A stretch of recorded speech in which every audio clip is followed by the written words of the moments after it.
છ વિસ્તારમાં આવેલ સુખવિલાસ ફાર્મ ખાતે સગર સમાજ સુરત દ્વારા દ્વિતીય સમૂહ લગ્નોત્સવ સમારોહનું આયોજન કરવામાં આવ્યું। સુરતના મોટા વરછ વિસ્તારમાં આવેલ સુખવિલાસ ફાર્મ ખાતે સગર સમાજ દ્વારા તૃતીય સમૂહ લગ્નોત્સવ સમારોહનું આયોજન કરવામાં આવ્યું હતું।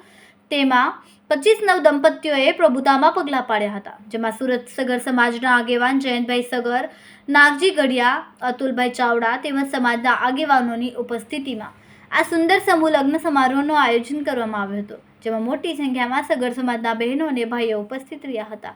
જેમાં સગર સમાજના આગેવાન જયંતભાઈ સગર દ્વારા કહેવામાં આવ્યું કે આ સમૂહ લગ્નથી ખોટા ખર્ચ થતા અટકે અને સમાજના સમૂહ લગ્નમાં નાનાથી નાના અને મોટા અગ્રણીઓ પણ લગ્નમાં જોડાય, ત્યારે આમાં સગર સમાજની એકતા જોવા મળી હતી। મારું નામ જયંત કુમાર કાળાભાઈ સગર, આગેવાન સગર સમાજ સુરત। આજરોજ અમારા જ્ઞાતિના સમસ્ત સગર સમાજ સુરત વિભાગના તમામ ગુજરાતની અંદર રહેતા સગરો વતી એક ભવ્યથી ભવ્ય સમૂહ લગ્નનું આયોજન કરેલું છે। આ સમૂહ લગ્નની અંદર 25 નવ દંપતીઓ જોડાયેલ છે।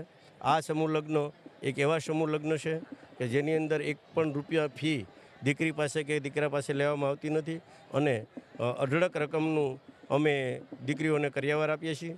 સાથે સાથે શિખામણ રૂપે ગીતાજી પણ અમે આપીએ છીએ અને વખતો વખત આવી રીતે અમારા સમાજના આગેવાન શ્રી નાગજીભાઈ, ભાઈ શ્રી ભોળાભાઈ, રવજીભાઈ, ઝવેરભાઈ, ચંદુભાઈ અને અમારા નવયુવાન જમનભાઈ, બાલુભાઈ, ધીરુભાઈ અને એવા અનેક યુવાનોની અથાગ મહેનતોથી આ કાર્ય અમે દર વર્ષે કરી રહ્યા છીએ।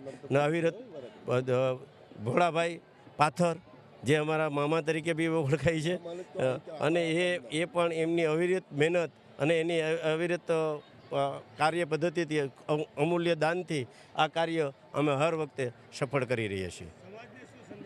સમાજને સંદેશો આપ્યો, એક સમાજ એક રહેશે, નેક રહેશે તો સમાજના અનેક કાર્યો, કોઈ પણ વિટંબણાઓ સમાજમાં આવશે નહીં અને સમાજ ગમે તેવા કાર્યોને સિદ્ધ કરી શકશે।